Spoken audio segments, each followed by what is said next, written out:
Ideal coaching centre में आप लोग का स्वागत है। मैं दीपक कुमार आप लोग के बीच सांख्यिकी यानी स्टैटिक्स के बारे में बताने जा रहे हैं। आप लोग इसे ध्यानपूर्वक देखिएगा। तो स्टैटिक्स क्या है?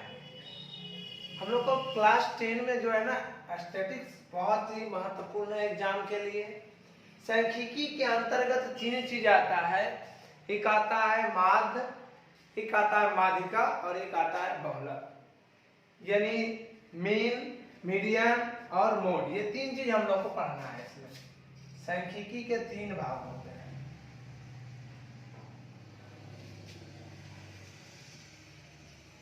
सांख्यिकी के कितने भाग होते हैं? 3 भाग। कौन कौन? तो होता है मीन,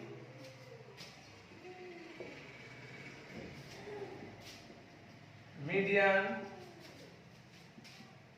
मोड। मीन मतलब होता है माध्य, ये होता है आपका माध्यिका, जिसको कि हम लोग माध्यक भी कहते हैं। ये हो गया बहुलक। मुख्य रूप से इस टॉपिक में हमको ये 3 चीज के बारे में हम लोग को जानकारी लेना है, माध्य, माध्यिका और बहुलक। देखिए आप लोग ध्यानपूर्वक देखिएगा, बारी बारी से हम आप लोग को बताएंगे कि माध्य कैसे निकाला जाता है, माध्यिका कैसे निकाला जाता है और बहुलक कैसे निकाला जाता है। तो आइए सबसे पहले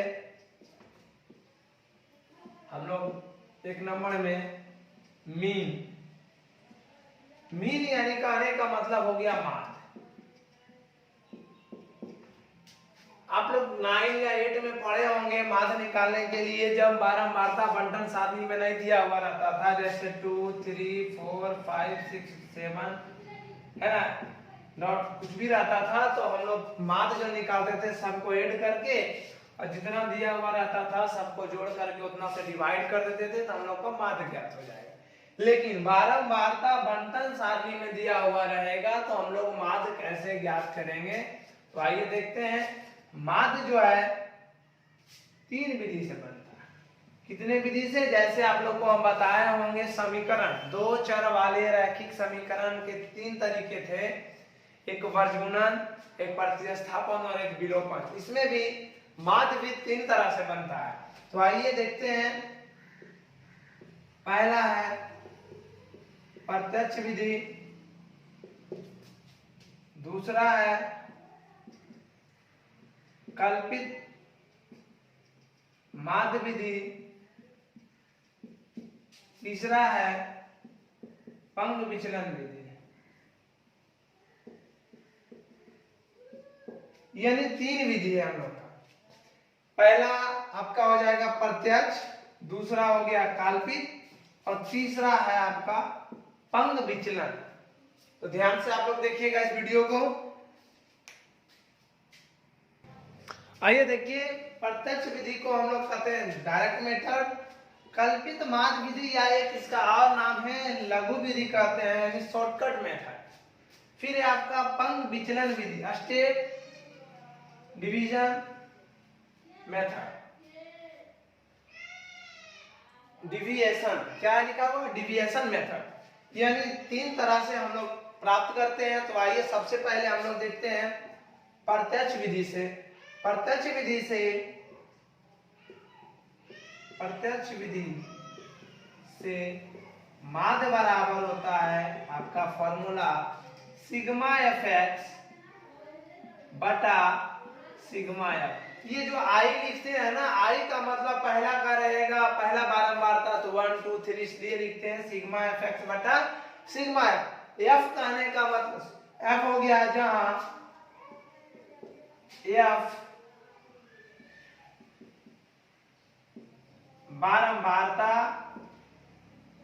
बारंबारता यानी कितना से कितना तक कितना बार आया है, उसी को हम लोग फ्रीक्वेंसी कहते हैं, बारंबारता। जहां एफ बराबर बारंबारता और एक्स आई जो हो गया वर्ग चिन्ह। क्या हो गया? वर्ग चिन्ह। अब देखिए वर्ग चिन्ह कैसे ज्ञात किया जाता है। तो वर्ग चिन्ह निकालने का फॉर्मूला होता है वर्ग चिन्ह बराबर ऊपरी सीमा प्लस निम्न सीमा बटा 2, यानी ऊपरी सीमा प्लस निम्न सीमा को जोड़ देंगे और 2 से भागा दे देंगे। अब आप लोग कहिएगा कि ऊपरी सीमा निम्न सीमा क्या है। जैसे मान लिया जाए वर्गांतराल 10 से 20, 20 से 30, 30 से 40 दे दिया, तो इसका वर्ग चिन्ह जब निकालना होगा तो ऊपरी सीमा आपका 20 हो गया, निम्न सीमा क्या हो गया 10। इसका वर्ग चिन्ह जब निकालना होगा तो 20 प्लस 10 बटे 2, यानी कितना आ जाएगा 30 बटा 2, यानी 15 आ जाएगा। इस टाइप से हम लोग वर्ग चिन्ह ज्ञात करते हैं। तो ये आपका प्रत्यक्ष विधि से था।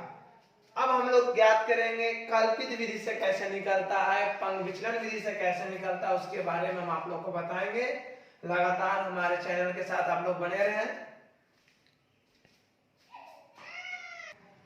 दूसरा देखिए हम लोग का है कल्पित माध्य विधि, यानी कल्पित विधि द्वारा हम लोग माध्य कैसे ज्ञात करेंगे। तो देखिए माध्य बराबर होता है, माध्य बराबर A plus sigma F I D I बटा सिग्मा एफ। अब क्या हो गया, जहां ए बराबर काल्पित मान डी आई बराबर होता है एक्स आई माइनस ए, यानी डी आई कैसे ज्ञात करेंगे, हम लोग वर्ग चिन्ह में से काल्पित मान को घटा देंगे तो हम लोग का डी आई निकल जाएगा। अब इसमें एक नया आया है कि काल्पित मान क्या है। काल्पित मान हम लोग कैसे निकालते हैं, तो देखिए काल्पित मान कैसे निकालते हैं। सपोज डेट आपका वर्ग अंतराल जो है, आपका वर्ग अंतराल 10 से 20, 20 से 30, 30 से 40, 40 से 50, 50 से 60, इस टाइप से हो जाएगा। और आपका बारंबारता दिया हुआ रहे, बारंबारता 2, 4, 6, 8, 10, ठीक है, ये आपका बारंबारता हो गया।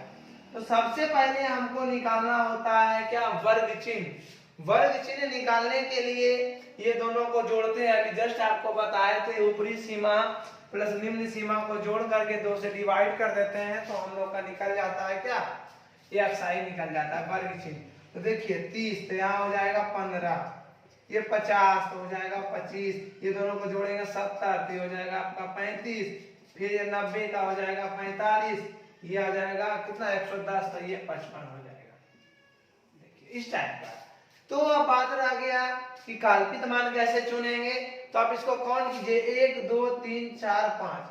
काल्पित मान जो है हम लोग एक्स आई से चुनते हैं, लेकिन एक्स आई से तो चुनते हैं, लेकिन एक्स आई का कौन सा मान लेंगे, तो जो एक्स आई में जो बीचों बीच रहे या फिर उसका निकटतम ले लेंगे, बीचों बीच या एक अंक कम ले लेंगे या तो एक अंक ज्यादा।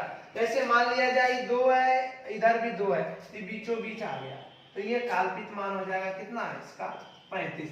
लेकिन आप लोग कह सकते हैं कि सर जब 15, 20, 40 और 30 रहेगा तो हम लोग काल्पित मान क्या लेंगे, तो आपका इच्छा या तो ऊपर से ले लीजिए या तो फिर ये नीचे से ले लीजिए, दोनों में से कोई ले लेंगे, कोई फर्क पड़ने वाला नहीं है। अब देखिए पहचानने का तरीका है, यदि हम लोग काल्पित मान माने हैं तो काल्पित मान माने हैं तो उसका डी आई जो होगा मेरा 0 होगा। डी आई जो निकालेंगे, डी आई बराबर एक्स आई माइनस है। मान लिया जाए 35 है तो डी आई कैसे निकलता है, देखिए एक्स आई में ए घटाते हैं तो एक्स आई, इसका एक्स आई 15 है, 15 में से ए क्या माने 35, तो आपका हो जाएगा -20। फिर देखिए यहाँ पे आ जाएगा -10, 35 में 35 जाएगा, यहाँ पे डी आई इसका क्या निकल जाएगा 0, यानी काल्पित मान जो हम लोग मानेंगे उसका मान क्या आएगा, डी आई उसका 0 आ जाएगा। यही काल्पित मान इसी टाइप से हम लोग निकालते हैं। तो आपको एक्स आई भी डी आई भी निकालने के लिए सिखा दिए, एक्स आई भी इसके पहले बता दिए आपको, है ना। इसी टाइप से हम लोग याद करते हैं। फिर एक टेबल बना लेंगे, एक टेबल में रहेगा एफ आई और डी आई। देखिए एफ आई यहाँ पे है और डी आई यहाँ निकलेगा, ये दोनों को मल्टीप्लाई करके यहाँ गुना करना है। ये फॉर्मूला है आपका माध्य निकालने का काल्पित माध्य विधि द्वारा। फिर नेक्स्ट देखते हैं पंग विचलन विधि। तीसरा है आपका पंग विचलन विधि द्वारा माध्य। देखिए पंग विचलन विधि द्वारा माध्य हम लोग कैसे निकालते हैं, आप लोग ध्यानपूर्वक देखिए। तो माध्य बराबर हो जाएगा A plus sigma F I U I बटा sigma F I into H. ये होता है आपका पंग विचलन विधि द्वारा मान निकालने का फॉर्मूला, जहां ए बराबर अभी जस्ट बताएं आपको कल्पित मान, एफ आई आपका बारंबारता, नया यहाँ पे है यू आई। यू आई बराबर होता है एक्स आई माइनस ए बटा एच, यानी जो हम लोग डी आई निकाले थे ना, या फिर हम लोग लिख सकते हैं डी आई बटा एच। जो डी निकाले थे उसमें से एच से भागा दे देंगे तो हम लोग का यू आई निकल जाएगा। अब एच क्या है? एच आपका है वर्ग माप।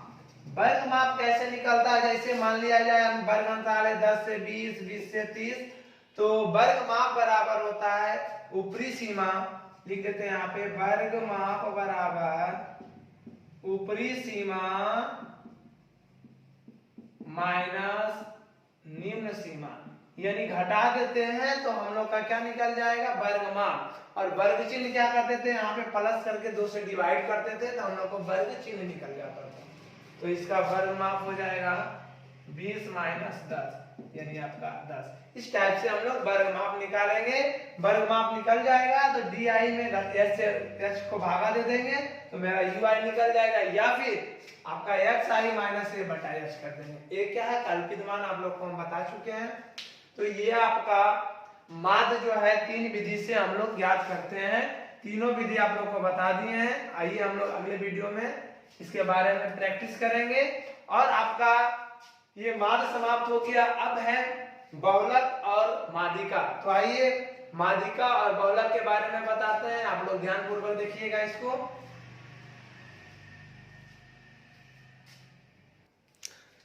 अगले वीडियो में हम आप लोग को बताएंगे माध्यिका और बहुलक के बारे में। आज का क्लास आपका यहीं तक। नेक्स्ट क्लास में हम आप लोग को बताएंगे माध्यिका और बहुलक कैसे ज्ञात किया जाता है, उसके बारे में हम लोग आपको बताएंगे। Thank you.